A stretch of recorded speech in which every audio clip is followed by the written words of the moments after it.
Good morning, everyone, and thank you so much for joining us today. We will get started. My name is Danielle Sharman, and I'm a farm policy analyst with the Ontario Federation of Agriculture. I'm coordinating the Cultivating Local project alongside my colleague Joanne Fuller, who is the projects and training coordinator here at OFA. The Cultivating Local project is funded in part by the Ontario Ministry of Agriculture, Food, and Agribusiness. A few housekeeping items. Please keep yourself on mute as this is a meeting style workshop. We will ensure there are lots of opportunities for questions. This workshop will be recorded and will be available on OFA's Cultivating Local webpage. We also ask that you kindly keep your video off to keep the bandwidth low for our attendees with limited connectivity. So once again, good morning and welcome to our 7th workshop in the Ontario Federation of Agriculture's Cultivating Local series. OFA has been a long-standing supporter of our members who are eagerly diversifying into new products, new market channels, and finding innovative ways to get their agricultural products to Ontarians, looking for fresh local food, flowers, textiles, and so much more. Over 30 commodity and agricultural organizations are members of OFA, and we're grateful to have their support on this project, alongside many community and economic development organizations that have helped to bring this project to life. There are so many opportunities in the Ontario marketplace, whether you are a new farmer, the next generation of a farm family, an established farmer, a creative food or beverage entrepreneur, or you work closely with agri-food clients to make their business dreams a reality. We are thrilled you are joining us to learn more. With so many avenues to get agriculture and food products to Ontarians, we hope this workshop series will enable you to consider which opportunity best fits your business and products and learn some tips and tricks from the many innovative farmers, food, and beverage businesses that have taken the leap to sell directly to consumers. Ontario agriculture, food, and beverage sector is ripe for growth, already generating over 50 billion in GDP annually and employing over 870,000 Ontarians. We produce over 200 commodities here in the province, and we know that number will continue to grow as we discover new varieties, new markets, and new opportunities to cultivate local. OFA is thrilled to be running this workshop alongside our partners, and we hope you learn a lot today. Please join us for the 2 more workshops to come. Thank you. Next, I'd like to welcome Krista Chapman. Krista is the Director of Rural Economic Development and Sustainability at Wilton Consulting Group. Wilton Consulting Group provides research and insights for the agri-food sector and rural communities. Her and the team at Wilton Group are leading the planning and delivery of the Cultivating Local workshops. Welcome, Krista. Thanks, Danielle.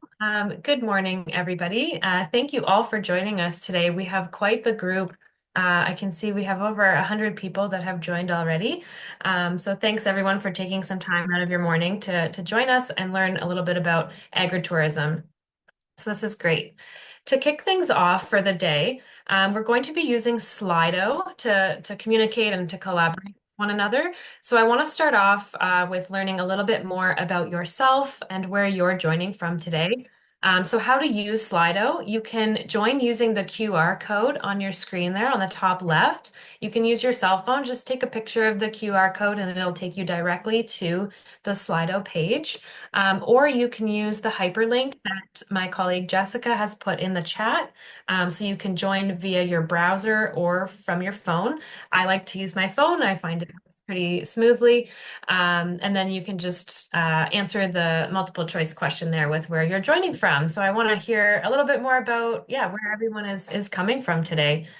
So we'll give everyone a couple seconds just to participate there. And I know we have over 100 people on the line, so I want to see some good participation on Slido as well. We'll just pause, give people a minute. And you'll want to keep Slido open as we go through our agenda this morning. We'll use it throughout the workshop. Looks like we have a pretty good split between Southern and Eastern Ontario, which is pretty cool. Folks from Central Ontario as well, and North and the North and Western Ontario. So really good to see that spread. It's fun to see it move, see how things shape up. Give everyone a couple more seconds because I really want to know where you're joining from today. Awesome. It looks like folks from Southern Ontario have taken a bit of the lead in terms of where everybody's joining from today, but we've got a really good spread from all across Ontario. And I think a couple of folks also from outside of the province, so kind of cool. Awesome. If you haven't joined Slido yet, you can use the QR code there on your screen with your phone, or the hyperlink in the chat on Zoom if you prefer to join from your browser. I'm going to go to the next question, but please continue to join us on Slido. So next, I want to learn a little bit more about where you're at in your journey with agritourism. I know we have lots of farmers on the line today. Whether you're just starting your research, you're just kind of dipping your toes in, learning more, or maybe we have folks here that are a lot more experienced and have been in the agritourism space for quite some time. I want to know where you're at in that journey, or maybe you're just here to learn more today. Maybe you work with farmers or the agriculture community and you want to be able to share a little bit more about what you've learned with farmers that you support. So tell us more about that. We have lots of people eager to learn, so that's great. And then a really good chunk of people who are kind of in those early days of their agritourism operation. So really good to see that. We'll have lots of content no matter where you are on this kind of spectrum this morning. So that's great. Um, Awesome. Yeah, a lot of people here eager to learn, and then a good split between those who aren't quite established yet, just sort of starting your research in those early days. And then really great to see a good chunk of folks who've been in agritourism for a while. So hopefully you can share your wisdom today and also learn something new from our speakers and folks on the line. So this is great.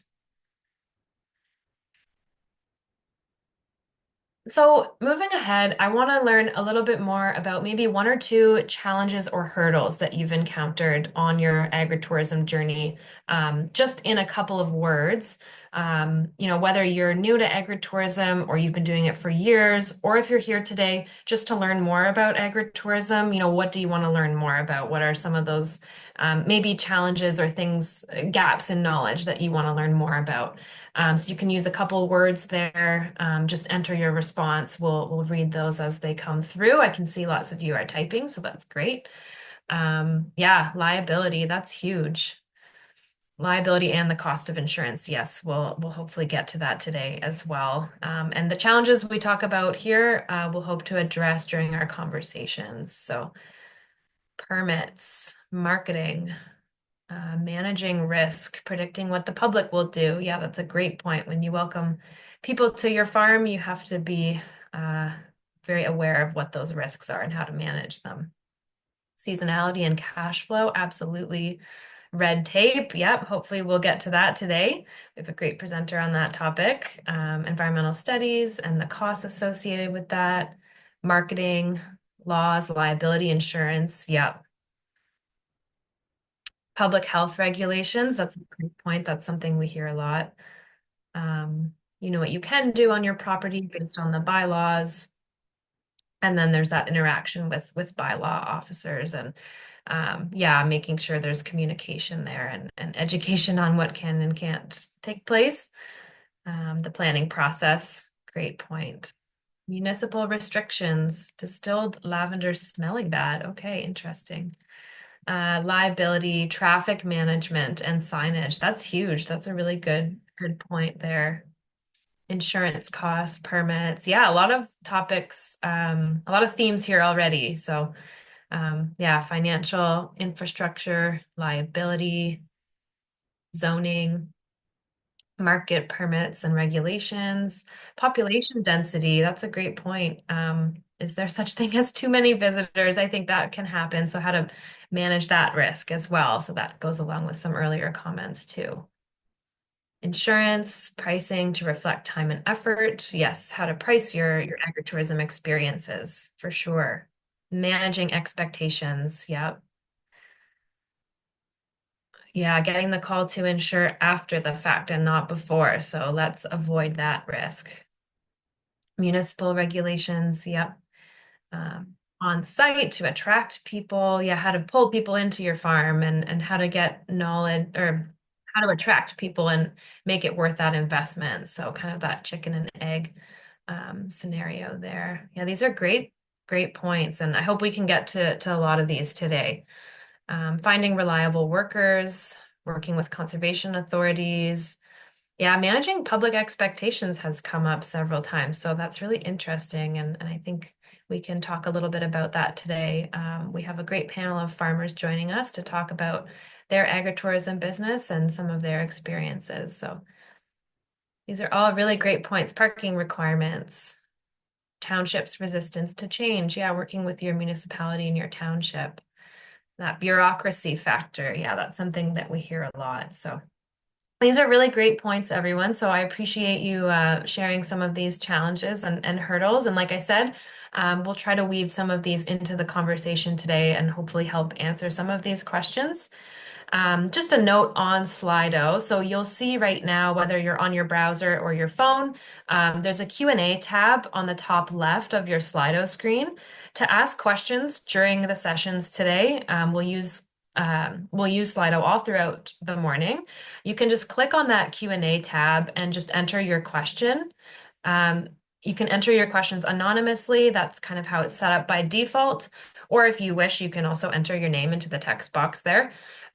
Feel free if you don't have any questions yourself, just keep that open and monitor the Q&A. You can like the questions that are posed there and it'll kind of upvote those questions. So the questions with the most votes will kind of be prioritized in order. We'll do our best to get to as many questions as we can today, but we'll kind of use that prioritization system to help us answer some of your most burning questions. Great. So keep Slido open. Thank you for participating. The link will be in the chat there if you accidentally lose your spot there in Slido, but you can join anytime. But now that we've learned a little bit more about everyone on the line today, I'm very pleased to introduce our first speaker for the morning, Kevin Vallier. So please join me in welcoming Kevin. Kevin currently serves as the CEO of Agritourism Ontario, a province-wide association that represents farms in the agritourism sector. With a government and public relations background, Kevin has assisted the board with several key issues facing the agritourism sector. Kevin attended Brock University, Niagara College, and the Ivey Business School at the University of Western Ontario. His career spans several sectors, including professional sports, the arts, and healthcare.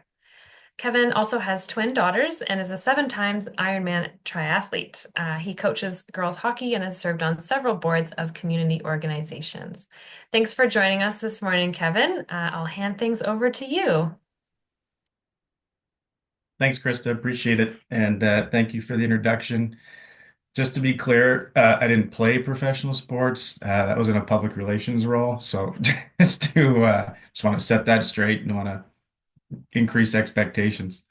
Um, so yeah, I'll kind of breeze through what is Agritourism Ontario, what we do, why we do it, how we do it, and then end with probably what a lot of you are here to hear about, learn about, is Bill 186, commonly referred to the Growing Agritourism Act, also referred to as an act to limit the liability in respect of agritourism. So we'll go to the next slide and I'll just give a little bit of history. We've been busy rebranding over the last few years. The organization started in the mid 70s, and the name was Ontario Farm Fresh Marketing Association. Uh, Back when agritourism wasn't, I'll say, nearly as popular. It certainly was around. The word agritourism probably wasn't around back then. And then when I was brought on as executive director of the association almost 4 years ago now, they had just finished a strategic plan. Part of that talked about doing a rebrand. And so that's when in 2021, we rebranded to Farm Fresh Ontario, and oftentimes use the tagline "Experience It," which had a double meaning: experience local farms and visiting local farms and agritourism, and also experience all the wonderful benefits of being a member. And then a couple of years, 3 years of being Farm Fresh Ontario, I was at a meeting, a roundtable discussion in Guelph with the Associate Minister of Small Business, and I was looking around the table, and everyone had their placards in front of them, and there was a lot of commodity groups, but you knew exactly who they were, who they represented: berry growers, apple growers, grains, beef, etc. And the number of times I had conversations with people that, despite our best efforts, didn't know truly what Farm Fresh Ontario stood for. So I think I gave our board chair a bit of a heart attack when I texted her on the way home and said, I'd like to change the name of our organization. And she wrote back again, question mark, exclamation mark, question mark, exclamation mark. And but when I explained it at the next board meeting, um, they they understood. And the word agritourism, when we became Farm Fresh Ontario, wasn't really widely accepted yet. It was sort of people were on the fence of, is it going to kind of just go away? Is it kind of a trendy term? Is it here to stay? And we as a nod to the past, we wanted to kind of keep the words farm and fresh as part of it as well. But we thought it was time to sort of put the flag in the ground and be very clear as to the farms that we represent and that we advocate for. Um, and I always share a quick little story about how we became Agritourism Ontario. My original thought was Agritourism, the Association of Agritourism Ontario, or something to that effect. And I was having a meeting with a local MPP, and I sort of pitched it to him. What do you think about this? And I could see him thinking, and he said, Agritourism Ontario. And I said, what do you mean? He said, ditch the association. And if you remember the movie about the origins of Facebook, and there's that scene where Justin Timberlake walks away from Mark Zuckerberg and looks at him and says, Facebook. Zuckerberg says, what? He goes, don't call it the Facebook, just call it Facebook. So it was sort of one of those moments where we were able to kind of shorten the name. And when we changed to Farm Fresh Ontario, it was sort of, people didn't not like it, but there wasn't a lot of fanfare. It just sort of like was a meh kind of moment. But there's been a lot of positive response to Agritourism Ontario and the new name and look. So next slide. That's how we got that's how we got there. Just very quickly, the vision, the mission of the organization. Um, we really think it's important. We don't necessarily promote individual farms, but we certainly do our best to promote getting out to your local farm for whatever activity that may be and experience life on a farm, learn about where your food comes from, and just get outdoors and enjoy that experience. And then most importantly is to help our members and through a whole host of things that I'll get to in a minute. And we'll go to the next slide. So the who and how, we have about 300 members, plus some associate members, and those are businesses that relate to agritourism in some manner. There's a wide range of operations from selling produce at the end of the farm driveway to bigger organizations like Saunders and Downey's and Snyder's, et cetera, that see, thousands of people come through on the weekends during peak times. Um, Mostly funded through membership dues, some sponsorship, and I need to change that acronym. It's not OMAFR anymore. Um, Transfer TPA stands for Transfer Payment Agreement. So we just started a new one. For those of you that don't know, which basically means we submit a proposal to the province for things that we want to do that we think would benefit the sector as a whole. And so like I said, we just started a 3-year transfer payment agreement with the province, and I'll get into a couple of those bigger projects later on. We have a volunteer board. Um, we have a bookkeeper, but otherwise one full-time employee, and that would be me working from here. The commute's not bad. Uh, so what our members offer, you can see there a whole host of things, and that is a fraction of what can be offered on a farm as part of an agritourism. Um, the Global Agritourism Network recently came up with a definition, uh, and they put a lot of work into it. I don't remember it off the top of my head because it is quite lengthy, but I get that question a lot is what is agritourism? And because I'm a simple guy, I probably oversimplify it. It's any farm that welcomes the public onto the property. And to me, that just sums it up. I mean, you can start getting into the weeds about um, all the different things that can be offered, but and a lot of times it's not only welcoming the public onto the farm, it's welcoming the public onto property that is the owner's home. Most of our members, their home is on the farm. And so it's very vulnerable to welcome all of these people onto the property. Um, we are soon, in the next couple of weeks, moving forward with an economic growth study. The last economic impact study that was done was 2015. So these numbers, no doubt, have increased, but you can see there in terms of what agritourism delivers to the provincial economy. Next slide. So the what and the why, marketing the agritourism, diversified agriculture sector. So we do a lot of education and awareness. I'll get to the education awareness piece again when I get to the Bill 186. And again, government relations and advocacy. Um, the Bill 186 gets a lot of attention, but I think there was another advocacy win that we worked really well with and hard with the province to get, and that was when Minister Thompson was Minister of Ag, and that was a letter sent out to all the municipalities clarifying the 2% rule.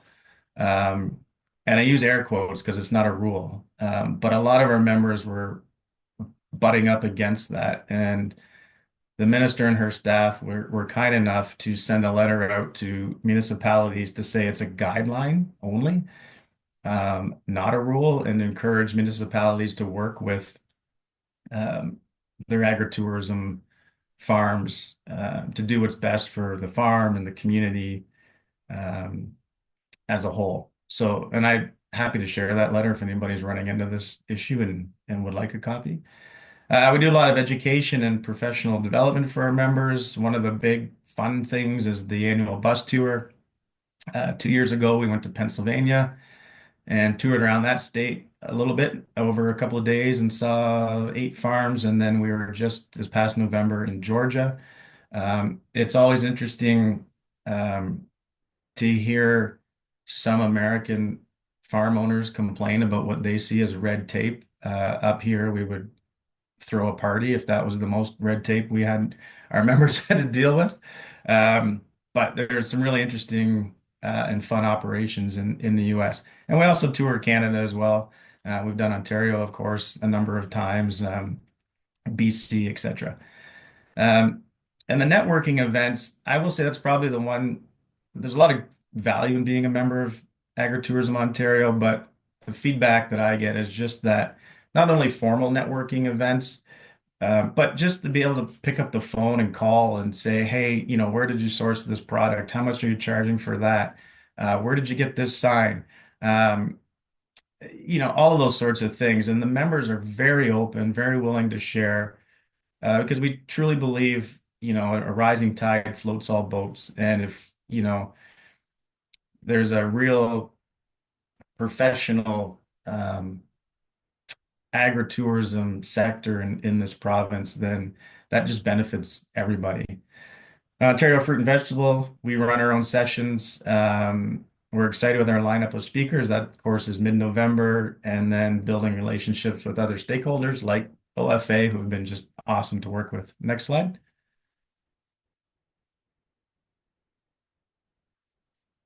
So some of these were in the poll that was done at the beginning of the session. So some of the opportunities. Um, The popularity is an all-time high, which is great. I see it as my job, our job as an association to keep it there. One of my sort of fears is that I don't want agritourism, the popularity to sort of go the way of golf, where I'm down in Niagara, and in the 90s they built all these high-end golf courses charge like $300 for a round of golf. When Tiger was popular and everybody was playing golf, and then that sort of weaned off, and now, the 18-hole course is now a 9-hole course, and there's a condo built on what used to be 9 holes of golf.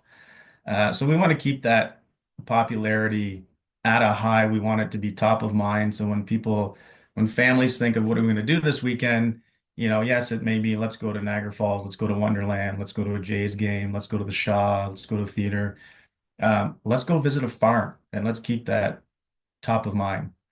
We think it's not only the next best big thing in tourism in Ontario, but it's there already. And with more support, we can really see the exponential growth. Um, Significant contributor to the economy. You saw that more year-round activities and more frequent customers. So more of our members are actually staying open longer, which is great. Makes it a bit of a challenge for us to provide some of these networking events and webinars and lunch and learns, et cetera, because there used to be sort of a quiet time. But those shoulder seasons are getting wider and wider, which is good.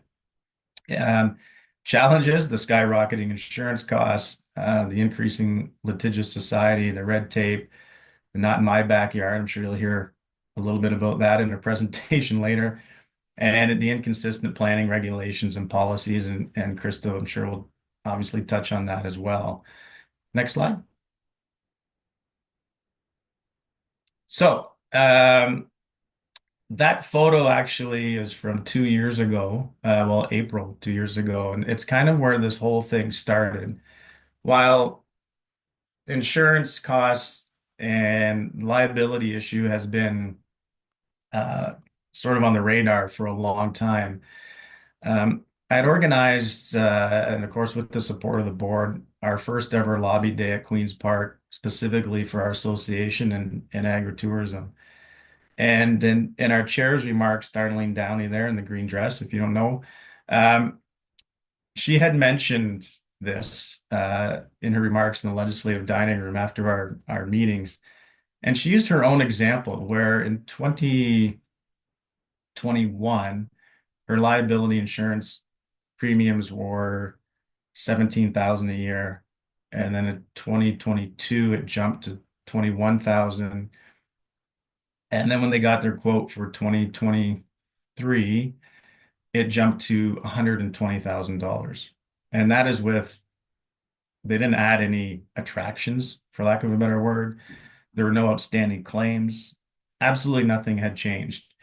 And by the way, that's not an outlier. I can rattle off probably two or three more situations with almost those identical numbers. So after the remarks at um, this lobby day, we had a member from each party come to me and say, I want to craft a bill to help address this. And I've been around the block a couple of times from a government relations point of view. So, with all due respect to the other parties, who all were very supportive, obviously we chose to go with MPP Ray, who was with the government at the time that had a massive majority, hoping it would make it a little easier to get through. So it was 2 years of a lot of work, a lot of phone calls, a lot of stick handling. Somebody had told me that less than 3% of private members' bills actually get to final reading and get royal assent. So it was, sometimes I think it still hasn't sunk in of what we accomplished. It's the first of its kind in Canada, and it's huge for the industry. And there were times when I think it wouldn't get through, but as we got closer, I felt more confident until I heard rumblings of an early election, and thankfully that got pushed back into this week and not before the Christmas break when this was actually went for third and final reading and got passed and signed off by the Governor General. So um, in that, um, for those of you who don't know, Bill 186 basically says, and again, you can find it online, or I'm happy to share a copy. It's a very short bill by government standards, and it was purposely designed that way. There were some groups, associations that wanted to slide in stuff about red tape and sort of municipal land use planning, which we did not want. We wanted this simply to say there are inherent risks when you walk onto an active working farm, and in no way should farm owners be have to face lawsuits and defend themselves if somebody injured themselves as a result of one of those inherent risks. So um, now this doesn't excuse owners of agritourism operations. They can still be, if it's you know, a blatant failure on the owner's part to provide a safe environment, then of course they can and should face a lawsuit. But there are times, for example, if and Heather can talk about this later, if there's a bit of a petting zoo and child is feeding a carrot to the goat and the goat maybe nips the finger, um, you can't be sued for that. If somebody rolls an ankle because the ground's uneven, you can't be sued for that. Which may sound silly, but I can tell you there's a an operator here in Niagara that is currently facing three lawsuits. Unfortunately, all came before this bill got passed. All three are people who injured their legs because they rolled an ankle on the ground was uneven. One individual actually walked past a sign that said, the public's not permitted to go past this sign, then stepped over a rope, which was blocking off the area for the public, and then injured themselves and then still sued the farm owner. All three of those cases are for $1 million each. They won't go anywhere. But the problem is it increases the insurance premiums for the farm owner because these people unfortunately end up getting a little bit of money, although insurance companies are pushing back a little bit on this. And so, um, which is good to hear. So we're hoping this legislation, just to wrap up, it'll take some time. We are working with insurance associations.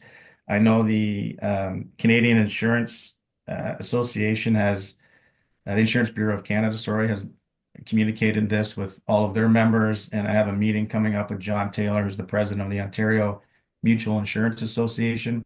They are aware of it. They've shared with it, but him and I will have a chat just to kind of go over it. So hopefully, at the very least, it'll kind of flatline some of these increases. And then over time, you'll hopefully see these insurance costs dip a little bit. Thanks, I see Kevin. Chris is back online, so I'll wrap up. Thanks, Kevin. No, that was great.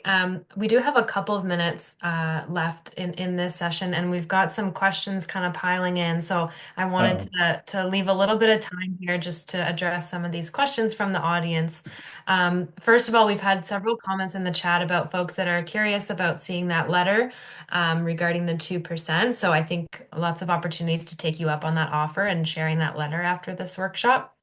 So should people reach out to you directly, or how would you like Yeah, to absolutely. write that It's letter? just Kevin at agritourismontario.com. Great. Um, Thank you. Be or you perfect. can give me a And then call. related to that, there is a question here just asking if you could say a little bit more about what that 2% is referring to, that 2% rule that that letter to municipalities had clarified. Sure. And I'll ask, I mean, Krista might jump in here as well if I get something wrong, but essentially it was 2% of the overall land that can be used for agritourism. Originally, my understanding, and this was just before my time here, it did not include laneways and parking lots. And then when those final recommendations came in, it did include laneways and parking lots, which got the ire of many of our members. They thought it might be somewhat palatable if it did not include parking lots. Um, the other thing too that isn't communicated well by municipalities, or maybe they just don't understand, is that if there's any if you do something new on your property, if there's any sort of connection to agriculture, it does not take up that 2%. So, for example, if you had sort of a ch little children's play area if there's signage around or games or something that, for example, is educational around agriculture, like what season are strawberries, when are strawberries in season, or apples, or what sound does a cow make?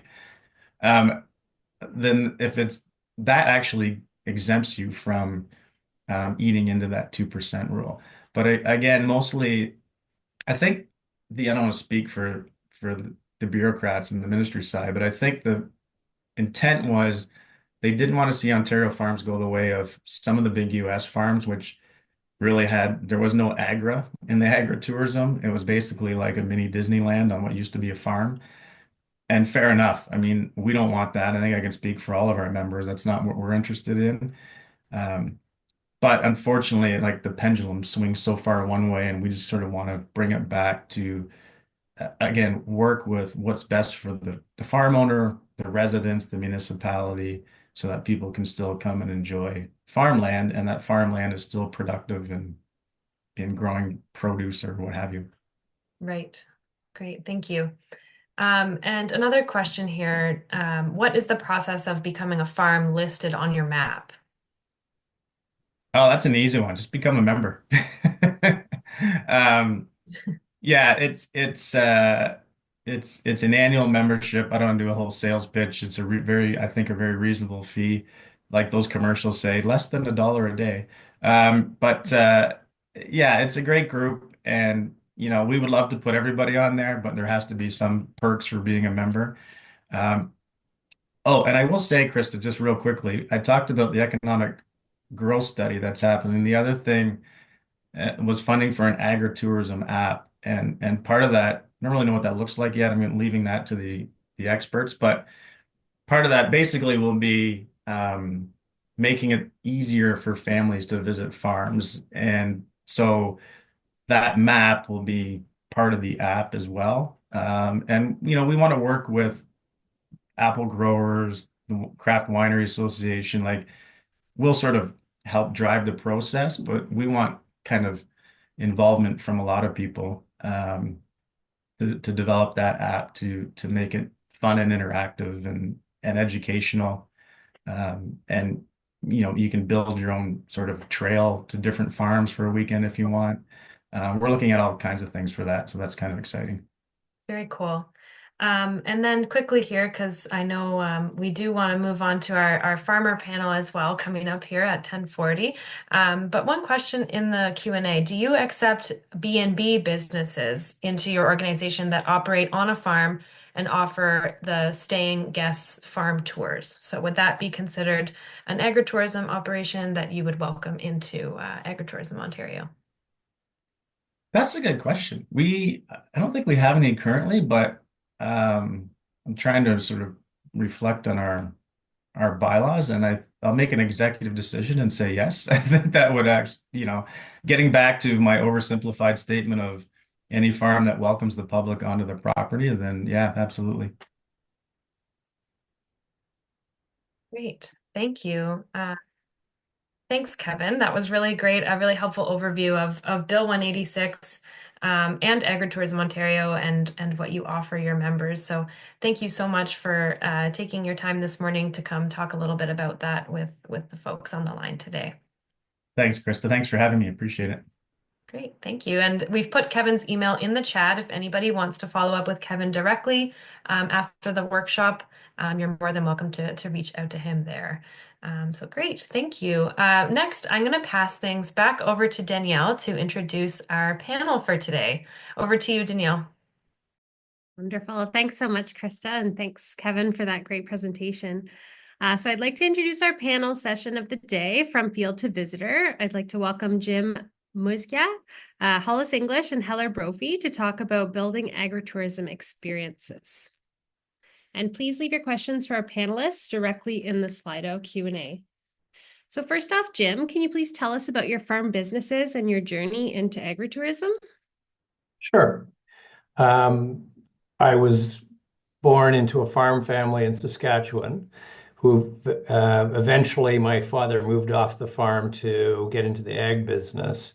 So we spent our childhood doing things like detasseling corn and all that stuff. Went on to get a career going outside of farming, but got back into it when we bought a farm in 2019 up just northwest of Creemore, about 20 minutes south of Collingwood. It's on the escarpment. In 19, we planted sort of a beta patch of lavender.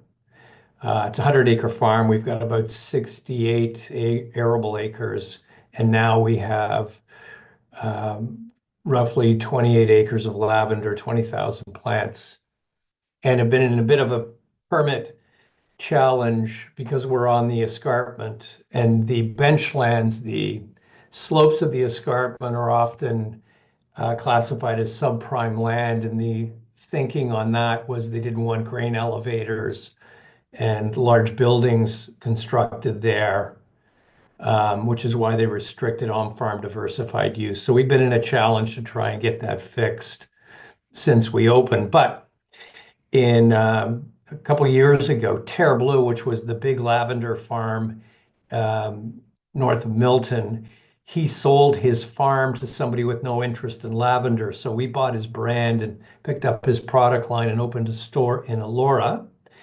So despite the challenges around getting visitors to our farm, we do have a lucrative business or pending lucrative business. Through the store, we've got about 65 products. We have an online business. And if you've been to the main street of Elora and wandered into our store, Terre Bleu, you see we've got kind of an exciting experience there also. Wonderful. Thank you so much, Jim. And Hollis, can you please share your story and about Murphy's Farm Market and Bakery? Hi, yes, of course. Thank you so much for having me. My name is Hollis English, and I am a fifth generation farmer from Alliston, Ontario. I grew up on our parents' potato farm. In the 80s, they diversified and opened a farm market stand and built that farm market that is in that photo there, that is still there today. And so I went to the University of Guelph. I graduated with a degree in landscape architecture, and then returned to the farm after I graduated. And with my siblings, reinvigorated the farm market that was existing. My parents grew a considerable amount of acres of potatoes as well.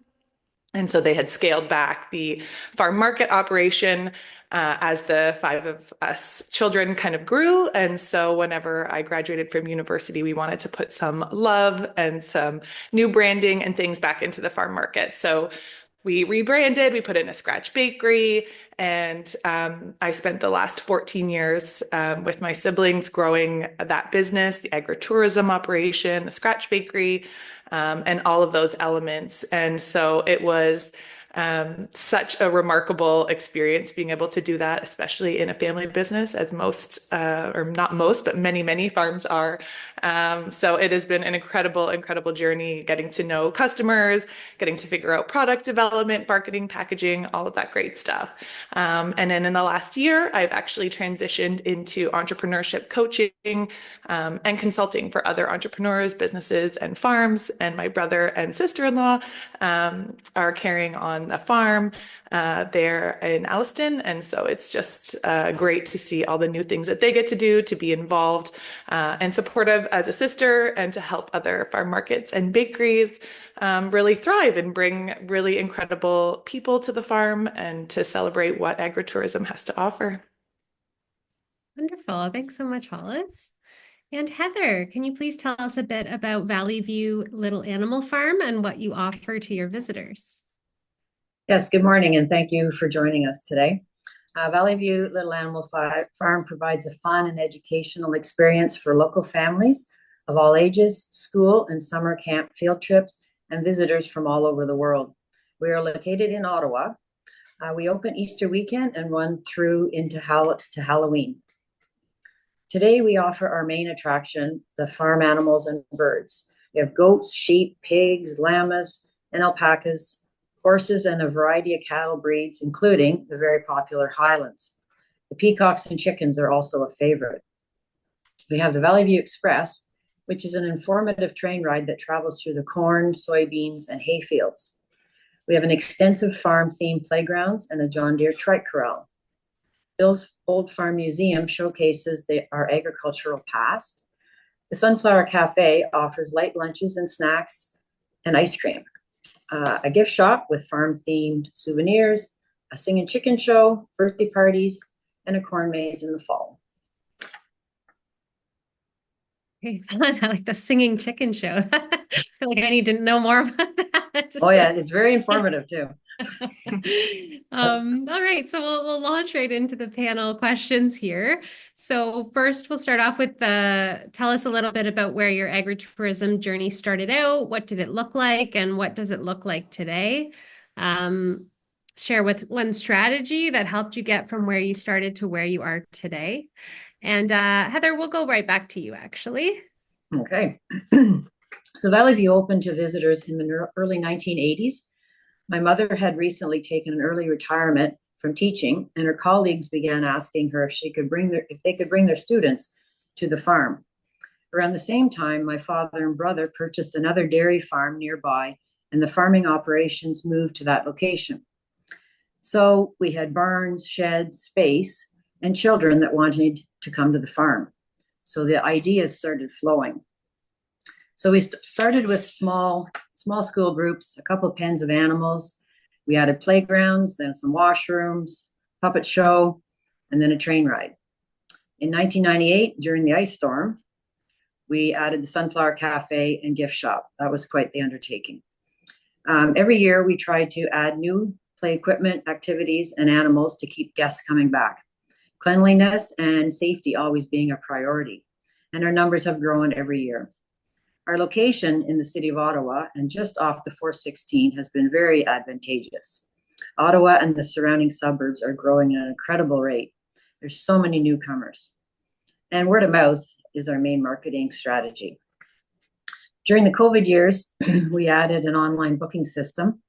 Guests can still purchase tickets online, but we do allow walk-ins. All the birthday parties are booked through this system. We also offer frequent visitor passes that gives visitors 10 visits for the price of 8. Gift cards are available as well for birthday and Christmas gifts. With the next generation taking interest in joining the team, 2025 will bring a new farm store to house the admissions, gift shop, and a new train station.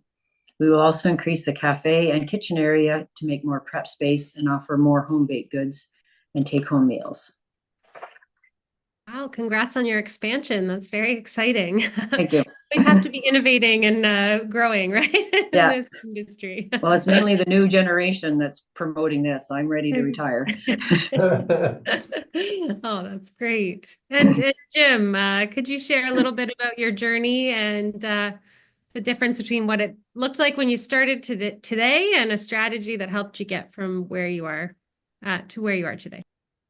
I have a house about 2 kilometers from the farm, and this farm's sort of been sitting there in an estate for several years. It was they used to raise breeding cattle there, and the owners had since moved on. And eventually, I got the estate to call me back, and we have a beautiful property. It's on the slopes of the escarpment. It's the Bruce Trail is the western boundary. And just on a standalone basis, it's an attractive place just to hike even. Got into lavender because we wanted to see if we could find a sustainable farming model for a small farm. Wineries are in a very similar category. I mean, they grow grapes, they make wine, value-added products downstream. Lavender, we do effectively the same thing. There are about 140 lavender farms in Ontario. There's a lavender association that has about 80 members. So we started by planting lavender in what we thought the part of the farm that got the worst weather. So we tested a bunch of different varieties against the weather, learned some lessons from that, and then went with a larger scale planting the next spring. The day 20,000 plants arrived, so did 3 inches of snow, and it's remarkable that we didn't lose them all. Weather in late May is somewhat unpredictable. In any case, we planted the farm.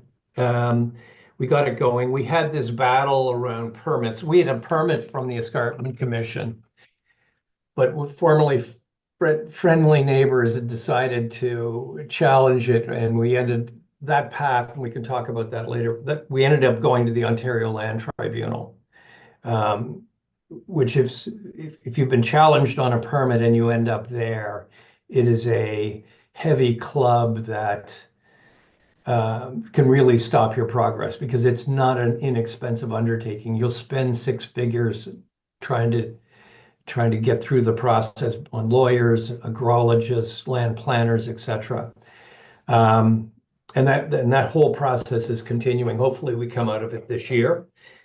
In any case, the Terre Bleu thing came along, and one of the great things about it is if you're just visitors to the farm, it's a seasonal business. And most people will develop products to sell to those visitors as part of the visit. But having Terre Bleu and opening a store forced a new discipline on us. And that we had to make a living based on the quality and marketability of our products, what channels we had open, how did they compare to other products you would buy in a small store like the ones you'd find in Elora, which actually has two lavender stores, believe it or not. So we've even got a competitive environment there. But I think the whole process of having, or the restriction of not being able to have a commercial model at the farm that allows us to bring in money from the people that we bring on to visit us has made us a stronger business in the long run because we've got prosperity through December. The first quarter is weak, but we do have a 12-month-a-year business right now. And that's been a good thing for the underlying health of it. When we open to visitors, it'll just take off. We have a large follower base, largely thanks to what we did with Terre Bleu, Terre Bleu would have 60,000 visitors in a summer. So there's a real popularity there, and we've managed to take advantage of that with our customer base and the developing product line. But one of these days we'll open to visitors. We do bring our better customers to the farm to help us harvest, but it's not for commercial purposes. It's there to, thank them for their loyalty, and they love it. They help us harvest. We serve them lunch. We don't sell them anything. We don't charge anything. And we do it in small amounts. Great. Thank you so much. And Hollis.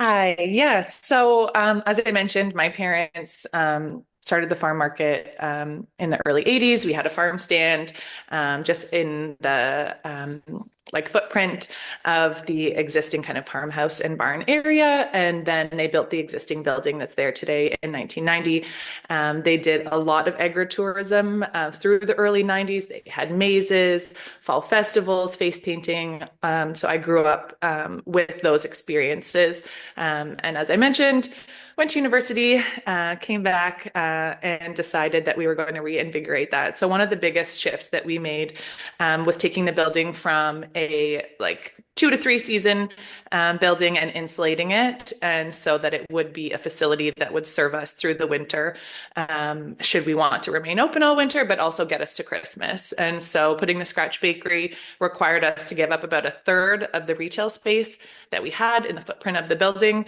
But it was one decision that really we felt really strongly about. Was committing that space to provide something different in a scratch bakery, which my parents did not operate at the time. And so really kind of committing to that space. And then we started growing. My brother was doing all of the growing for us, and he was doing things right from asparagus to strawberries to sweet corn, right through to pumpkins and things. So we ran fall festivals, summer festivals, field trips, a whole assortment of things that really allow us the opportunity to welcome people for all seasons. We were open right through Christmas. My parents started a chocolate making business that kind of complemented the farming season when they were very first married. And so that's something that we continue today and really allowed us to bring bring customers right through until Christmas. And so I would say one of the strategies that we employed was just winging it and, and giving it a go. Really not being afraid of trying something. And at the time, I wasn't married, I didn't have children, and was really able to live in the bakery and really, we would make 20 pies and they would sell out, and we would turn around and we'd make 20 pies the next day, and we continued to sell out. So I think it was just really building a community of customers that were willing to grow with you. I think that was the biggest thing. And just be honest, when they came in at 4 o'clock and there was no pies left, they'd come back again the next day. So really just continuing to improve every step of the way. Yeah, oh, that's great. And I love that they found something in the shoulder season to keep busy, and you were able to keep the chocolates going, which is fantastic. Mm-hmm. And Heather, if you could share one thing you love about offering agritourism and one thing that you maybe don't love so much. Well, I love going to work every day with family, working with family and great staff. But I guess that can be said for all businesses, not just agritourism, but that's the key thing, that you want to go to work every day. Also, educating the visitors about agriculture. It's not a new idea, but lots of people want to know where their food comes from, and that's been in the go for a while. Next door to our operation, my brother runs a grain elevators, and they're always asking questions about that, what's going on over there, and how it works. So there is a lot of interest in the farming community. So that's one of the things I like. As far as what I don't love, I really can't think of anything. I'm sorry. Well, that's fantastic.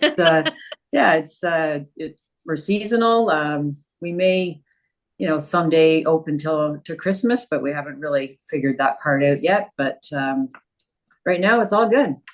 Yeah, well, I like that you're able to incorporate the grain ag education in there as well, because I'm sure that's not overly common in agritourism to learn about a grain elevator while you're sometimes it kind of blocks their view, Right. our view from the road, so we'd like them to move it, but that's not going to happen. You don't have an in with your brother? Well, I tried, but it's pretty big. It's hard to just pack up and move away. Fair enough. All right. And Jim, same question. One thing you love and maybe one thing that you don't love so much. Well, we're even just from a product perspective, we're really in an experience business, and it's very gratifying when you see a customer who has a full appreciation for what you've tried to do to make an experience for them that's very special. And those customers go out and they evangelize either your product or your farm, etc. And that's really gratifying. You can't sell them that. They have to live that.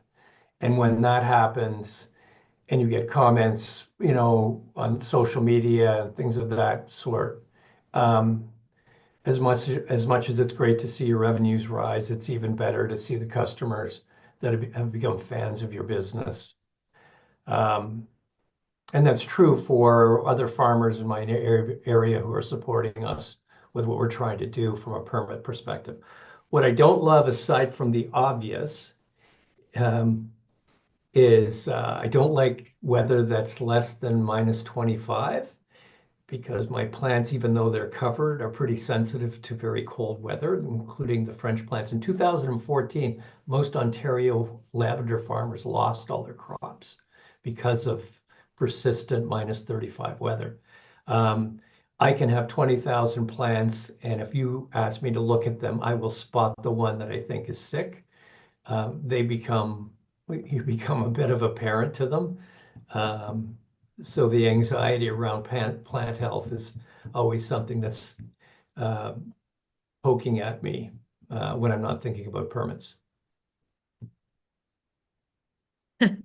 Fantastic. Thank you for that. And Hollis, I see your family has joined you a little bit. We love seeing children join us on our farmer panels. It just goes show? Stay off camera for a quick second. Yes, I have 4 kids and 3 are homesick conveniently today, but my husband is hosting them in the adjacent room and supporting them and being an all-star. So she's like, please, please, can I have a hug? I was like, all right, quick hug, let's go. Um, but what I love, oh my goodness, I think in that vein, probably I loved growing up on the farm. I loved being involved with the customers. I love that my children get to be a part of that as well. Seeing the customers, like Jim said, you go from being the only staff person, the only retail person, the only baker, and then, you slowly build out and hire a team. But I got to see so many of our customers come back year after year after year to have children, to bring them in car seats, to have them come. And then, we hired them in the summer to pick berries or work the till. And my kids were all raised in our bakery. They would come every day to work until that like 9-month sweet spot when they wanted to start moving and crawling about, and it wasn't overly conducive anymore. But it's just such a community effort, I think, more than anything with our team and our staff. Some of our cashiers would wear, I had twins, that was one of my twins. And so one of them would wear, a baby around as they were cashing customers out. And just being able to share our story and the history of being a 5th-generation farm, of being farmers on my mom's side as well. It's something that people aren't connected to, in society at large anymore, is their food and farming. And so being able to be their farm and the one that they got to come to and call their own is really, truly an honor. And it's so special. And I think in terms of challenges, I think probably paralleling that, sometimes the public can have an opinion that farm space is public space and that there's a right, to be in that public space, even though, of course, it's very much private property. And so I think we navigated through it, but getting to the point where we were charging admission and having not to visit the store, but to, participate in any of the agritourism activities, pick your own, I think was a leap of kind of a cultural mindset about what the value that we were providing. And exactly like Jim said, is like, no matter what you were doing on the farm, you are providing an experience to people that they do not get anywhere else. And it's just, the things that are so commonplace to us as farmers, or the grain bin, exactly, that Heather said, is there. People are fascinated by that. People are fascinated by a wagon ride. People are fascinated by, all these things. And so really seeing it through the eyes of children and non-farmers is something that is both joyful and challenging to kind of get them on board with, respecting the fact that it is your farm and it is your home and all of those things in one. Yeah, no, that's great. A lot of themes coming out that we've heard from our respondents today, as well as in our survey that we conducted in the fall. So I guess we'll pivot now to kind of in demand. So are there any trends or experiences, maybe it's the singing chickens, that you've noticed are really in demand for your visitors? Are there kind of up and coming things that you've added to the farm, or have you learned from other places that or people are asking about? Don't know who wants to go first on this one. Jim, we'll start with you. Okay, sort of in that category, and it's a little bit about something that applies to all of us. The more agritourism that starts to grow out into the province, and you can see with the new provincial policy statements, that's definitely a thrust of this government because of the vitality it creates in rural Ontario.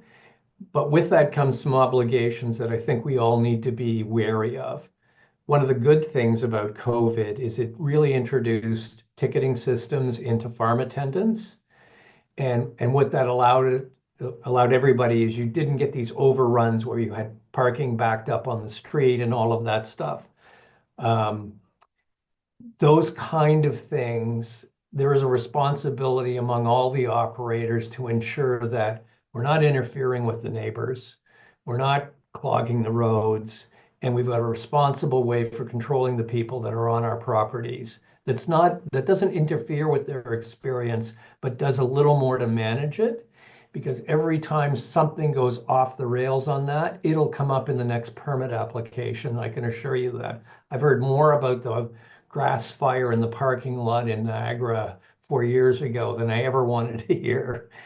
But those kind of things, in terms of, there are tools out there that aren't expensive that allow you to manage the experience in a way that makes the whole image of agritourism just about as good as it can be, and that this isn't something that's going to throw, theme parks and all of that stuff into the quiet roads of rural Ontario. It's something that allows people to actually share what the residents there experience all the time. And I think it's important that we all agree on what responsibility looks like. And I think that's a trend that came out of COVID, but it's a Yeah, healthy one. it definitely shifted things. Whether they've kind of shifted back, I guess, is another question, or if, I've certainly heard that online ticketing and that type of thing, Heather, was something that kind of came out of COVID to stagger those visitors, and then people ended up adopting that as a regular thing that they were trying. So I get it would be interesting if there are any other things that came out of COVID, but either way, Heather, if you had some insights into some in-demand trends you've seen. That is one thing we did find that helped with the online ticketing. It kind of lets you know when the people are coming and how many are coming. And so we still do that a little bit, but being a farm, that a lot of the activities are outside, is weather related. So people aren't going to buy tickets a week ahead and then it's going to rain. We do transfer them, but it's just easier to come whenever you want. But as some of the other trends, my 20-something niece tells me that her generation loves to go to the farm shops, looking for fresh meat, produce, and eggs, canning things like the jams and preserves and relishes, and the home baking. So moving forward, we're hoping to follow that trend a bit and join in on that with more locally produced items for our new store. The farm visitor experience that we offer does offer an up close and personal visit with the animals. The kids love to feed the animals, so we recommend they only feed the goats and the sheep for safety reasons. The kids have little hands, and those animals have little mouths compared to a goat or compared to a horse or a cow. So we have vending machines in the barn that dispenses a bit of feed into their hands that they can feed to the animals. So they need to have flat hands, and then we do have a proper hand washing station. That's very key. And then signage is also key to help keep them safe. So we only feed in one area where the hand washing sink is. So we ask that down in the playground, if they see the animals, not to try to feed them. There is no vending machine down there, but there is no hand washing down there either. So we do have sanitizing areas around but not hand washing. So, and then we also ask them not to bring their own feed, because sometimes they'll want to bring a bag of carrots. But one, we want to know how much and what they're being given. And two, carrots are dangerous because the animal doesn't know when the carrot stops and the fingers start. So it's better just to put a few pellets on your hand and keep your hands flat. And in the past couple of years, we've gotten a little bit of pushback from the school boards. Last season, we had a couple schools that the children were not allowed to touch the animals. So it's kind of ironic. They teach them about animals at school in the curriculum, and then they come to the farm and they're not allowed to touch them. So I think more education on that needs to be given. But unfortunately, there's lots to do at our farm. So skipping that activity isn't an issue. But I do wonder if this is going to become more the norm down the road. So that may be something we have to address. Interesting. I hadn't heard that. That's that the public health would, or that the school boards would initiate that. Yeah, But I guess it's good they're still bringing them. But yeah, it was the board. It wasn't the teachers. Right. Like some of the teachers were not happy about it, but it's right. the board that is making the final decisions. Interesting. And Hollis. I would say one of the things, coming out of COVID, and I think that we were, like many probably Ontario farms who had welcomed the public, we were considerably busier during COVID and during those years because people weren't traveling.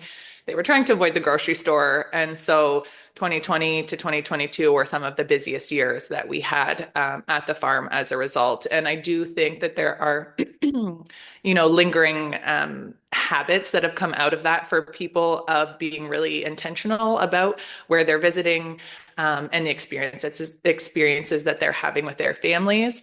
Education in COVID especially became a huge thing around food, around just courses and classes. So during COVID, we did online cooking classes for kids. We did that for families. And then in the last couple of years, my brother and sister-in-law have started a junior farmer program where they're inviting kids of different age groups. They do a preschool age one, they do a little bit older one as well, but it's really getting them connected to obviously the farm and to different activities. And so people are really excited about doing that. And it's a parent and child activity. So it's not drop your kids off. It is stay there with them and go through the farm and learn.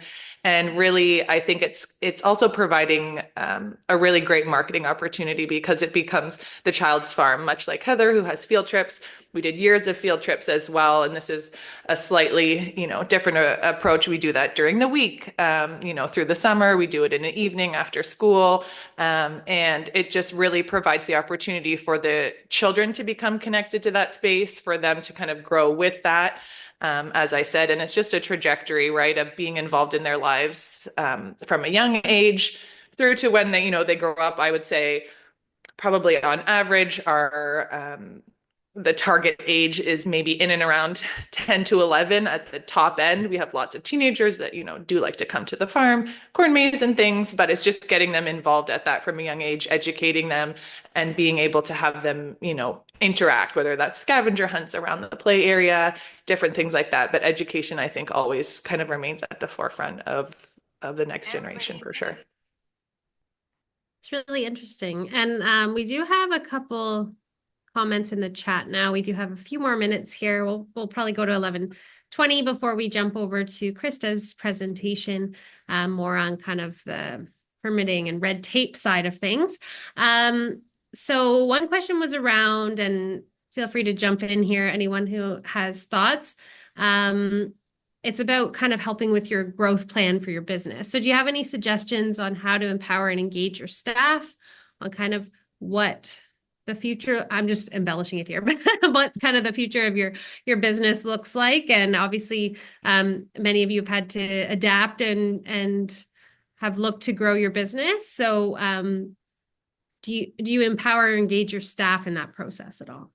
I can comment a little bit on that because in line with the junior farmer program that my brother is operating, I think one of the best things that you can do is empower your staff. So a huge amount of our staff, far and away, were women, but we had a lot of retired teachers that worked for us. And so it's really allowing them to come to us with ideas as well. So a lot of the activities and events and things that we ran are led by staff or it was their idea. So the woman that leads our junior farmer program at the farm is a retired kindergarten teacher. And so she does an exceptional job, obviously, with children. That is her experience. And so I think the more you can open up to, communicating a bigger vision. It's like, what do you want the farm to feel like? Where do you want to go? If your staff really clearly know that, then they're coming to you with an idea that fits within that vision,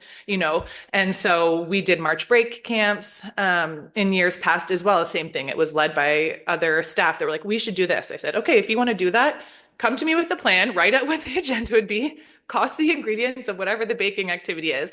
And then, I just think as owners of farms, you are wearing so many hats that if the more that you can empower your team to run with an idea, to come with you, you absolutely can sign off on, final approval of what that looks like and what your input is.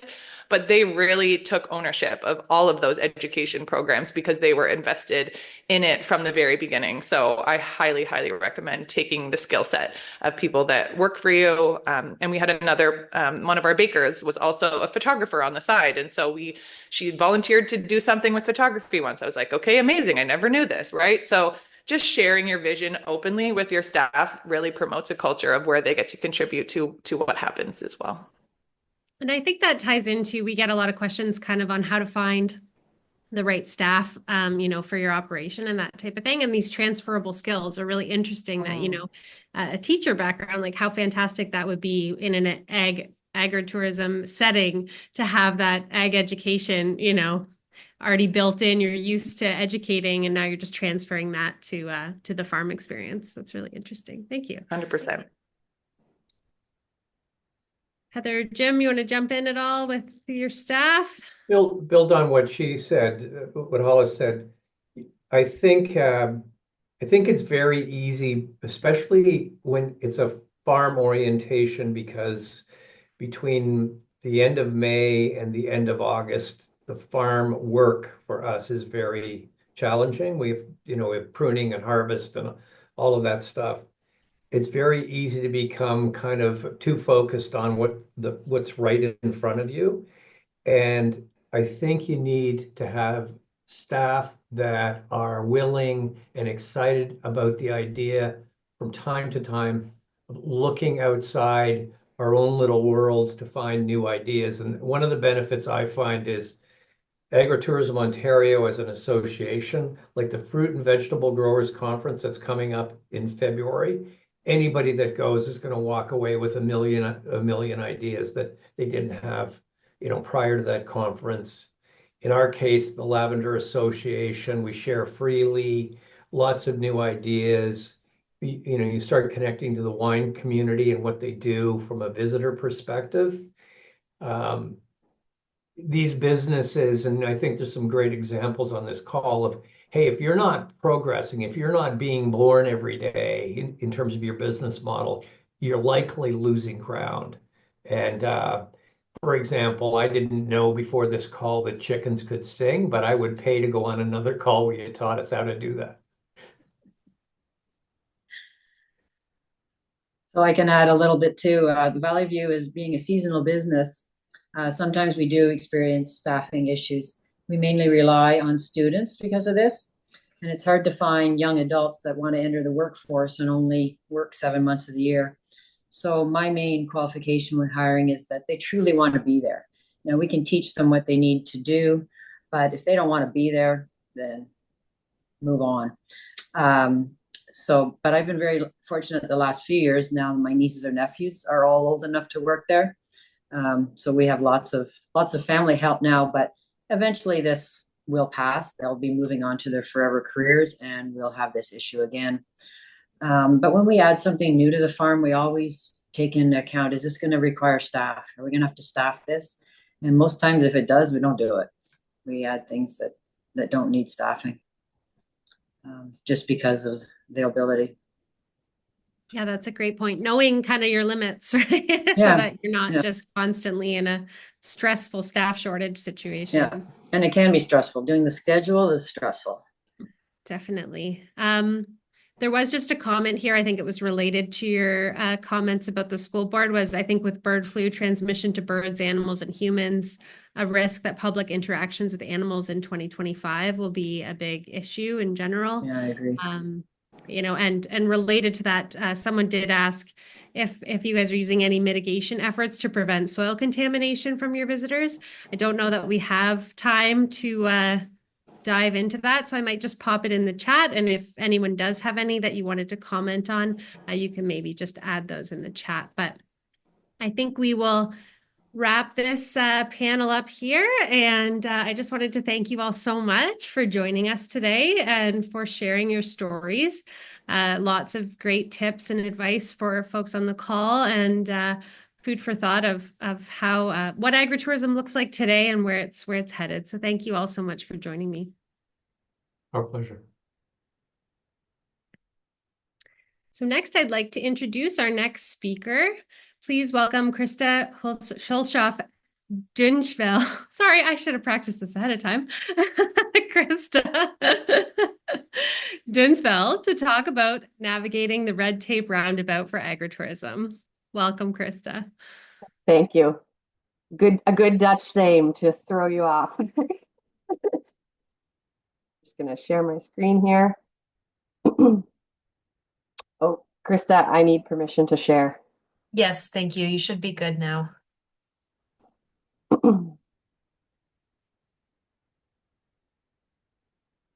All right, wonderful. All right, so I get the privilege of talking about the red tape that you are all big fans of, I know. And so I want to start the presentation with just a moment of imagine for a moment you're sitting in court and you have to tell someone's parents that you're sorry that their child was killed, injured, paralyzed, or potentially that grandma died because she couldn't exit the fire from your barn. And I know that's a really somber thought to start with, but it's really important to remember that rules and regulations do exist for public safety first and foremost. And so no one wants to be in that situation. And so that's why the policy exists. The other scenario I want you to imagine is that a garbage dump, a 200 dog kennel, a gravel pit wants to move into your property right next door to where you live. You might want to have an opinion about how that gets implemented and any mitigation measures. So again, this is why the policy and regulations exist. They exist for the public interest. And as Kevin mentioned earlier, we want to protect farmland, and we all want our farmland to be available for the next generations. And so that's the last reason why these regulations and rules exist. Okay, so I want to dive in here by talking about policies and bylaws versus authorities versus permits and processes. So these are not really interchangeable words. And what's really important is that when you do work with policies and permits and processes and authorities, that you really pay attention to the words in the sentence. Every word applies and you really have to understand the meaning. So we're going to start with our upper tier municipalities. So on an upper tier municipality, that's where you'll find official plans, which govern the high level land use objectives and goals of a community. And I would encourage all of you to go to your municipalities and find out when they're updating their official plans, because many municipalities are undertaking this process right now. And you need to show up at the meetings. You need to tell them what you want, and you need to tell them often what you want in the official plans. And I believe Durham County held actually a farmer-specific meeting for the official plan so that farmers could give their opinions around how the wording would go into the plan and what would be allowed and what wouldn't be allowed. So then we have in the middle zone, we have our zoning bylaw. And zoning bylaw governs the very precise details around properties like setbacks and coverage and heights and specific uses. And this is where you also might start to see the 2% rule or area restrictions in the zoning bylaw. So these are the specifics. And they might be governed by the upper tier municipalities or the lower tier municipality. It can vary, and sometimes it's shared. This is also the level where you will find site plan approval process. So just like the building code governs a building and the safety around the building, the zoning and site plan approval process is designed to enforce the zoning laws, which are more site and property specific. And so then lastly, you have the building permit, which is by far the easiest step of your process, and it's governed by the lower tier municipality. And again, deals with a lot of fire safety and health safety. Now, I chose in this presentation to cover those different levels and processes at a very high level, but if you want more detail on any of those levels, there's a video on our website where I do talk about the who, why, what, how, and costs of all those different levels and different processes and what you can expect. And there's also a workbook there to help you walk through your own authorities, rules, and how they apply to your operation. Okay, so then instead we're going to cover a little bit about how to work through the processes with your authorities. So the first thing you really need to decide when you start the process is who's going to be the leader. Is it you? Is it someone on your team? Are you going to hire a planner, a civil engineer, or an architect? These are some of the most common choices to lead your project. And before you decide, I will give you a bit of a perspective on the time commitment. So we recently completed a site plan approval process only for a client with a very collaborative and helpful municipality. And that process took us 350 hours to manage over a 6-month period. So that works out to about 15 hours a week. So before you decide who's going to be the leader of your team, particularly if you're leaning towards yourself, decide if you do have that 15 hours every week for 6 months to navigate this process. Some of the key responsibilities of this person is to assemble the team, find all the consultants you need, manage their scope, get proposals, and coordinate their work. They're going to communicate among all of the team members, from the client to the contractor to the authorities to the bank, potentially. So they're going to cover and talk to a lot of people. The leader of your team is the hound dog. They're going to keep the project on schedule. They're going to hound people to get what they're supposed to be doing. And lastly, they're going to do translating, interpreting. So really important to take in information, understand then who needs that information, and translate it back to those people. So those are some of the key responsibilities, who will lead it. But it's really important to have one point of contact that disseminates all of the work. And we found that's a very effective way to keep the process running smoothly and efficiently. So you might be asking, why is an architect talking about planning policy when she's not a planner? But what we found is that the thing about architects is that we speak a lot of languages. Just like you as the farmer are skilled in many skills, we as architects also as well. Where many consultants, authorities, engineers, planners, they live in silos, so they speak their language very well, but they don't necessarily see the big picture. And so when an architect comes involved, they're very good at knowing how to ask the right questions, give the right advice, knowing when to push gently, knowing the experience to know better as well, and the experience of seeing many different projects get done.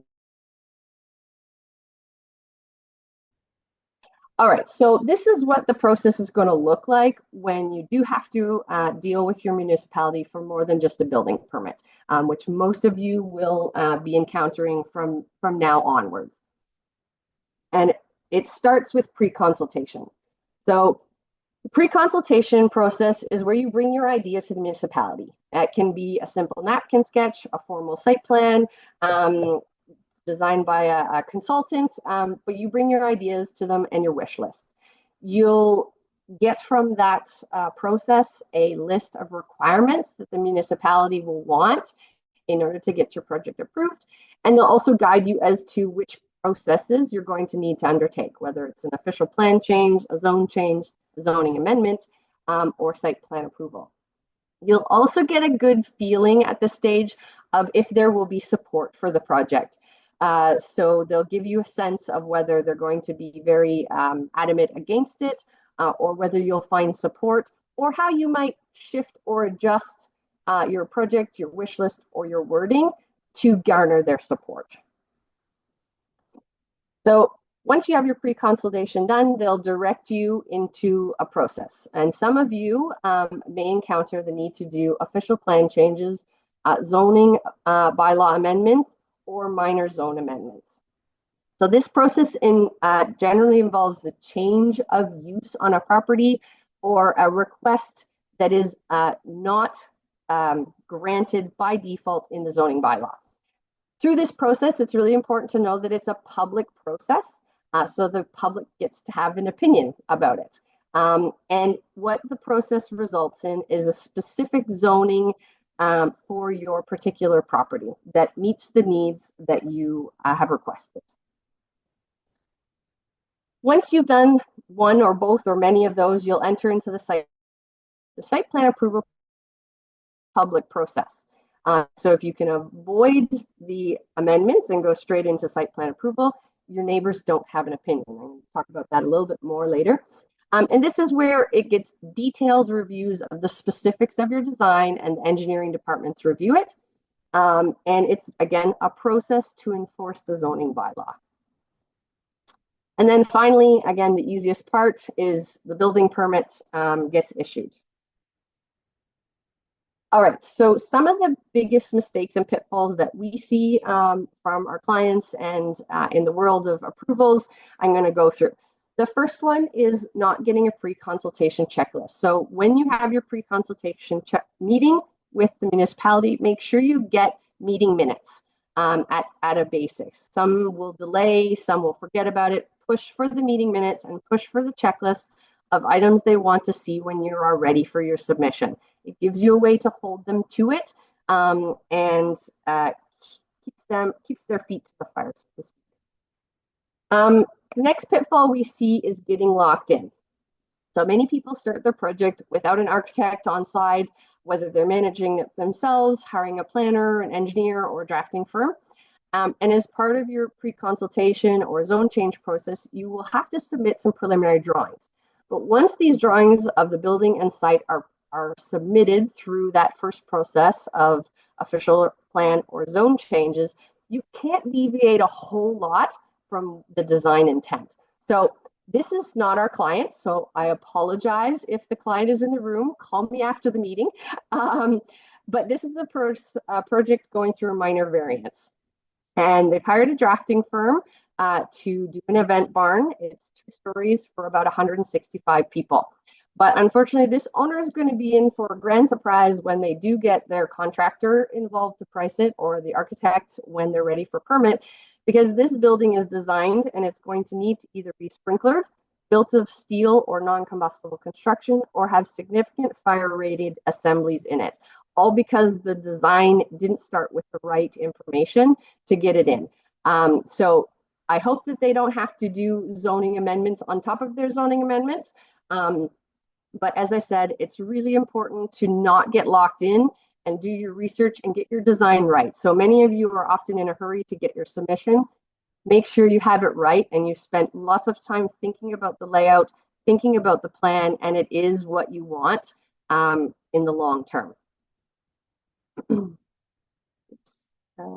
Sorry, wrong way. Hiring a professional. And I know this is going to sound like self-advertising, but hopefully my case study should illustrate how it pays for itself. So Brentwood Farms was undertaking a site plan approval process, and the municipality requested a hydrogeological study. Now, if any of you have done this, it is one of the more costly studies required through the site plan approval process. So the hydrogeology consultant provided a proposal that was around $30,000 with monitoring wells, and this would have delayed the project by a year, as well as significant costs. So we asked about the intent and the results that would be gained from this study, what the civil engineer actually needed, and how the design was being designed. And among that coordination, we actually saved the client $20,000 and a year's worth of time, because we knew what questions to ask and who to coordinate and how to design something that didn't need that extra monitoring wells. So having that experience can really save you guys a lot of money on what is a really expensive process otherwise. All right, I know you guys have heard this one, asking forgiveness instead of permission and flying under the radar. You know, everyone, including Kevin, encourages you guys to make sure you ask for permission, not beg for forgiveness. So this case study is a very extreme case, but we had a client come to us with a wedding barn that they were doing, and they had been given a cease and desist order from the building department and council. And this business actually went bankrupt because the chief building official, the councils, and some of the locals were so adamant and so held significant grudges that they delayed the project enough that brides began canceling and they were no longer able to fund the project anymore. So it can come with extreme consequences. And I will say that this goes also for flying under the radar. So many municipalities operate on a complaint basis, but now that there is policy and precedent across the province, we are getting more calls for cease and desist letters or please rescue me.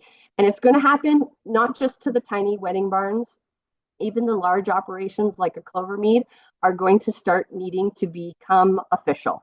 My prediction is that it won't take more than 5 to 7 years before, if you aren't legal, you won't exist, especially on the event barn front.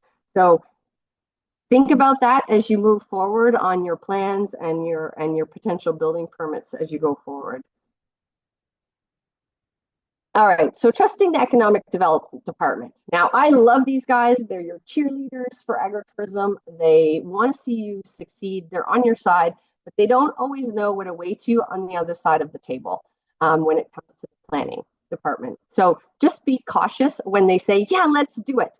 I would also say this extends to the planners.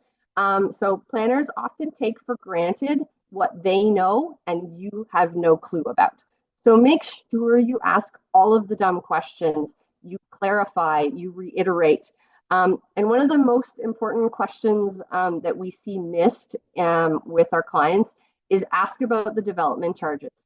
So development charges is the cost to develop a property, and it's the charge the municipality charges for roads, fire, emergency services, water, etc.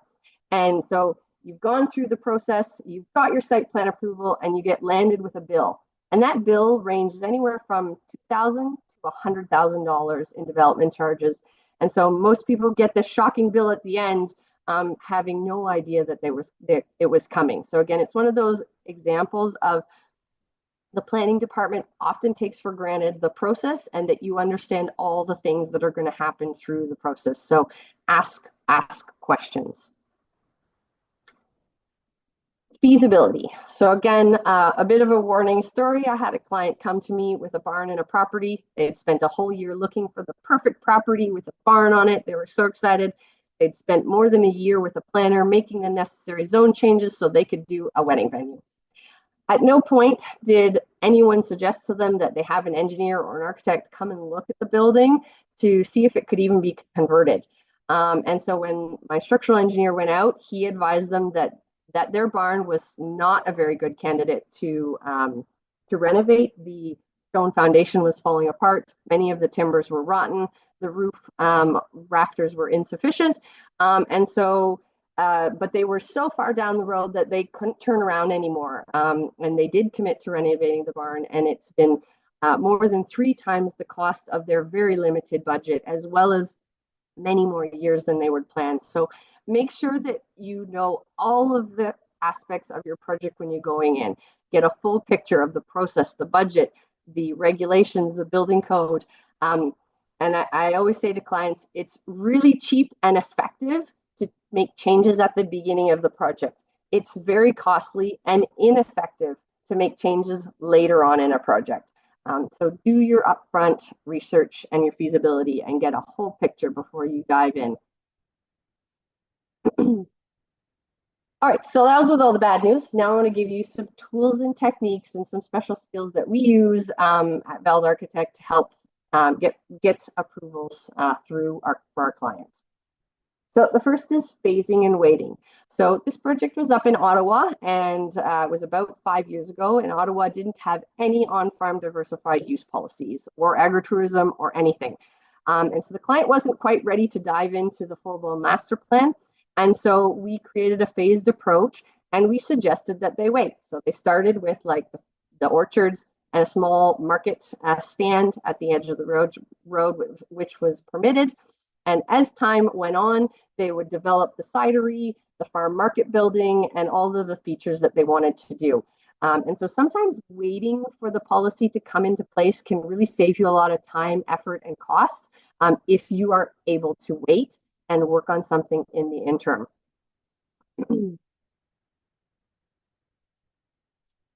Avoiding public meetings. So I mentioned this early, the official plan change, the zoning bylaw amendment, and the minor variance applications are all public processes. It basically means you're asking a favor of your neighbors to do something that is not normally allowed.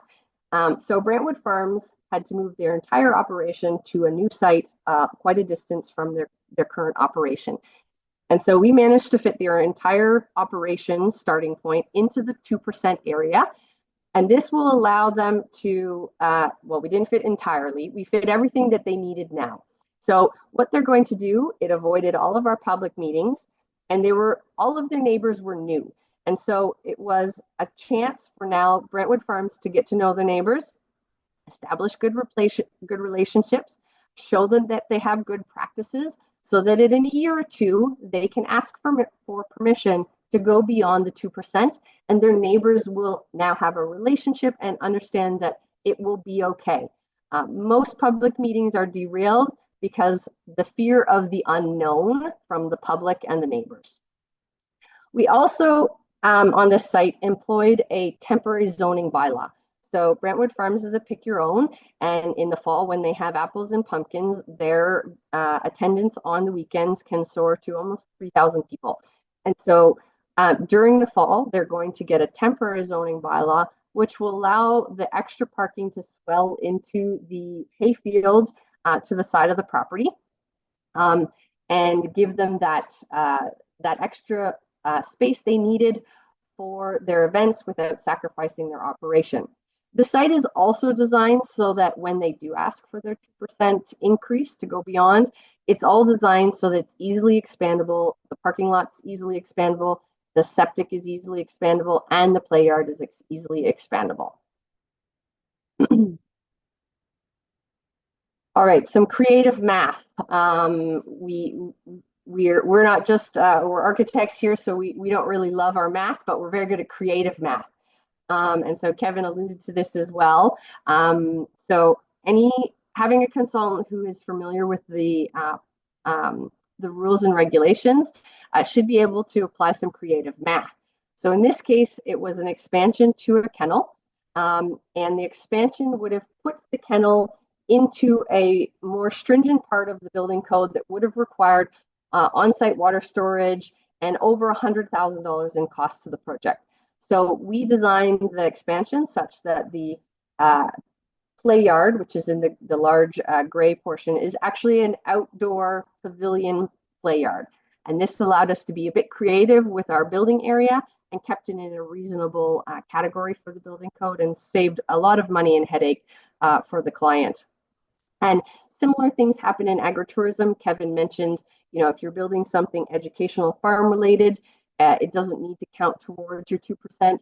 Things like your entrance. So if your entrance lane serves both farm use and agritourism use, you don't need to include that lane and entry in your 2%.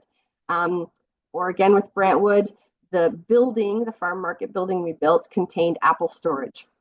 And the apple storage area of the building does not count towards the 2% because they would have built an apple storage facility anyways if they were just doing agriculture. So this kind of creative math can really help with that 2% restriction and give you guys the flexibility that you need. Okay, concurrent approvals is another really great tool that we use. It can be a bit of a chicken and egg problem, but if you convince your municipality to do things like zoning changes and official plans together, that can save a year to 2 years on your approvals. So Hamilton, for this event barn, they're doing the official plan change and the zone change concurrently, and that's a critical time savings, especially in some of the more difficult municipalities. As I said, it's a bit of a chicken and egg problem, and there can be some risk because if the project does go south, you might have taken more steps than you would have normally taken if you'd gone slowly, but it definitely saves a lot of time if you are in a hurry to move through the project. The other important concurrent approval that you should request is that the building department review the building and have their permit ready when the site plan agreement is signed. So the site plan approval process can take a long time in some municipalities. And so having the building department ready with the building permit so that as soon as it's decided, you can have a building permit saves you 3 weeks to a month. Now that doesn't sound like much in a big grand picture. But after the project has been delayed and already taken 2 years, that extra month is worth a lot. So that's a really important request to have the building department review the building code and permit ahead of time. And again, I say again, feasibility planning is super, super important. Brooks Farms came to us to replace their old barn that had burnt down, and the new barn had to accommodate 150 people as well as storage for the client. So the client thought he might need a 60 by 100 building, 2 stories with storage below and the event space above. And after doing our initial project scouting with him, we established that for the people he was wanting to invite in the building, we could do a 60 by 80 building. Now, 20 extra feet doesn't sound like a lot, but this particular building was going to have concrete floor slabs, significantly deep basement, and timber frame structure. So it wasn't a cheap building. So that square footage reduction would have saved quite a few $100,000s. But in the end, the client realized that he needed the extra space for the storage below, and that's what was governing the larger building size. And of course, we proceeded with that, and his storage space is already full because we all know that you never have enough storage. But it was really inexpensive to do that checking at the beginning, and it can make big moves on budget and scheduling and functionality. And then, as I said, it doesn't cost much to move some lines on a drawing than to move some concrete walls or make some additions that are less effective. So with that, I'll open up to questions. As I said, you can go download the authority's workbook and a video about more detail about the process. And you can also learn more about our feasibility services on the website.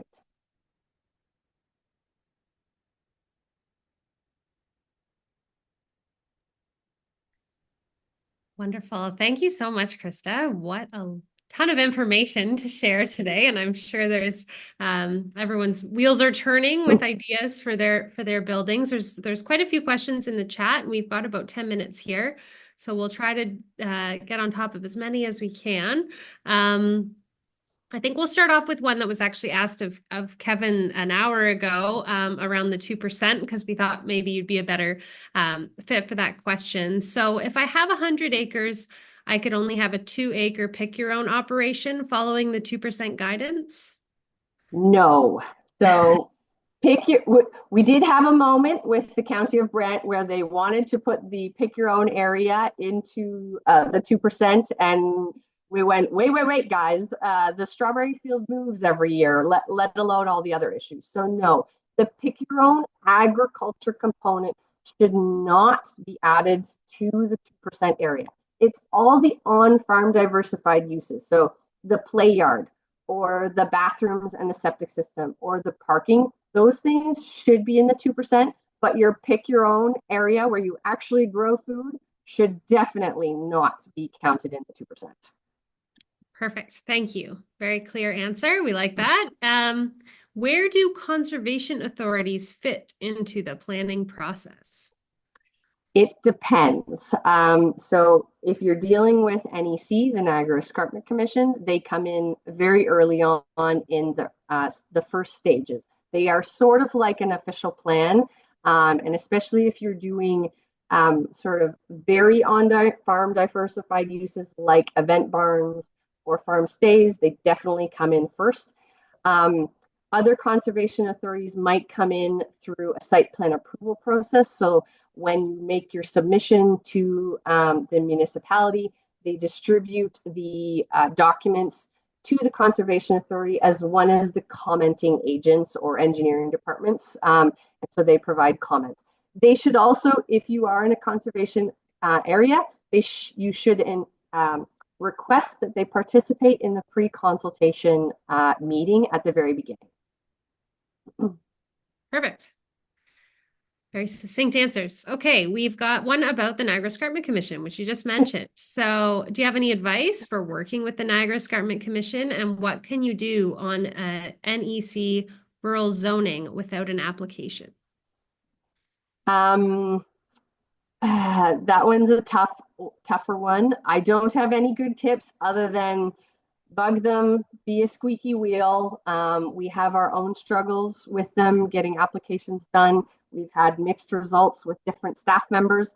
Again, if you're requesting the far end of the spectrum on on-farm diversified uses, you're going to have more challenges.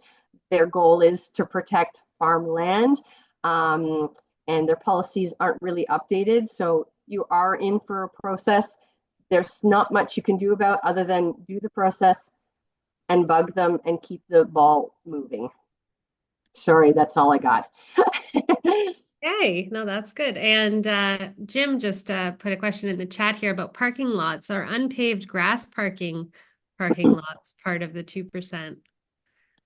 That one is depends on municipality. So and I also have mixed feelings about it as well. If you have animals and you have pastures and you can convince your municipality that there is an agriculture and a parking component, then you have a better argument to keeping it out of the 2%.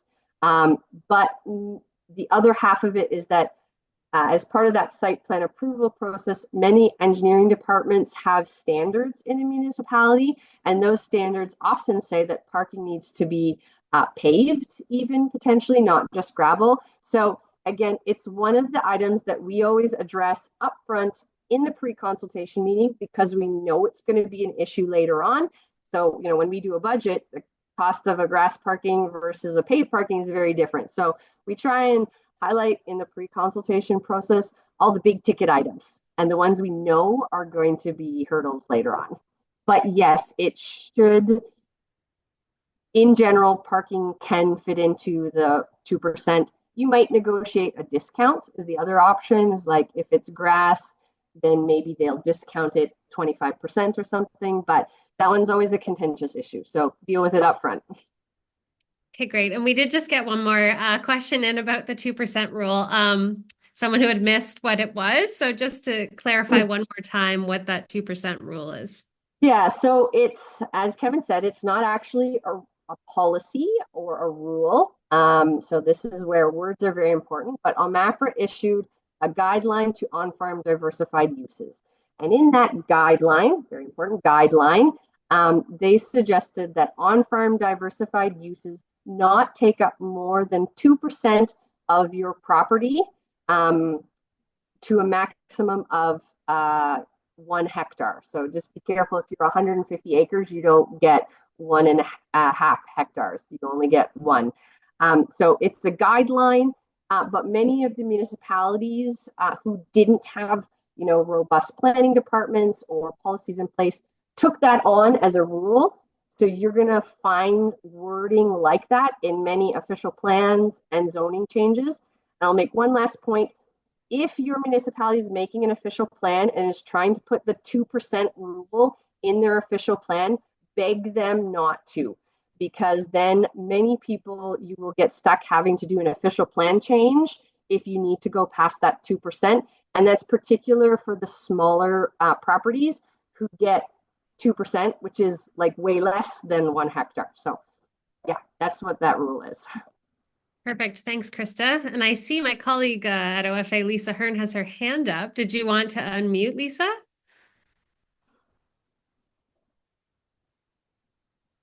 Not sure if that was an accident or not.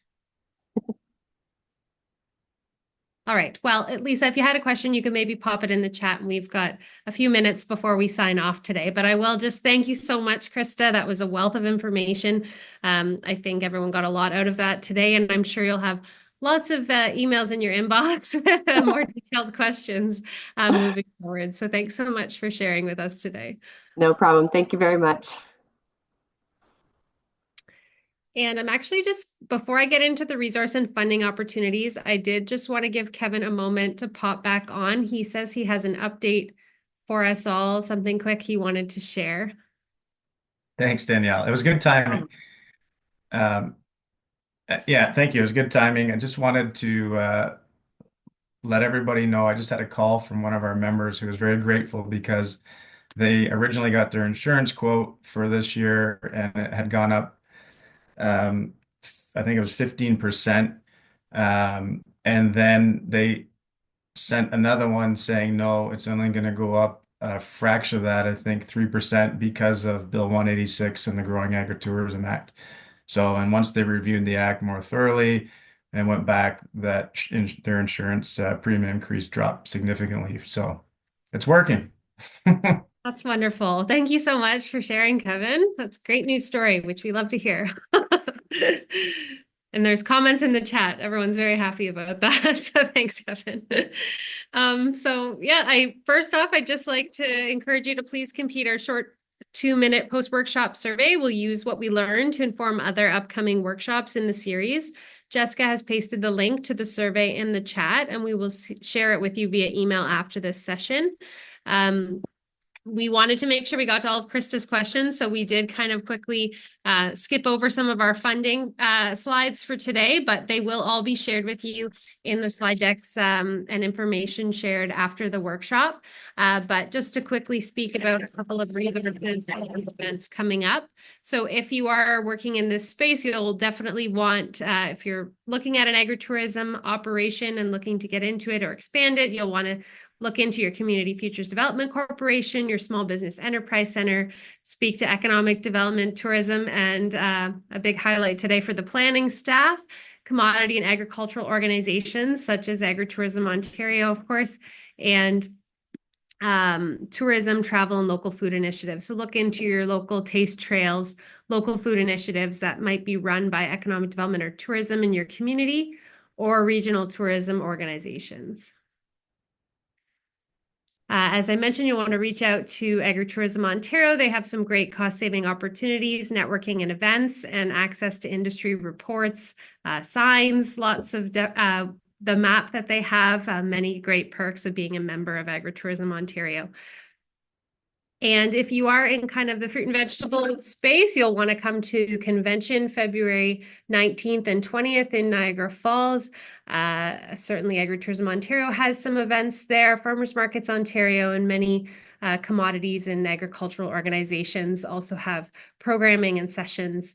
So we encourage you to check those out. There's also the Global Agritourism Network, and there's many free webinars available and many recordings of past webinars. So if you're interested at all in this space, we encourage you to head there and maybe check out some of their resources and information they have on a global scale. And next step, so this is the 7th workshop in our 9-workshop series. So we have 2 more coming up in February. We have our Selling Local in Rural and Remote Ontario on February 13th and our Beyond Food Opportunities in Textiles, Ornamental Horticulture, and more on February 27th. So you can scan that QR or head to our Cultivating Local workshop page on the OFA website to learn more. And that's finally, I'd just like to encourage you once again to join one of our upcoming workshops. You can register with that QR code on the screen there, or you can click the link in the chat. All of the past recordings will also be available on OFA's webpage. So I'd like to thank our partners and OFA members today for supporting these workshops. Thanks to all our speakers, panelists, and attendees for participating today. Hope you all have a great day. Thanks.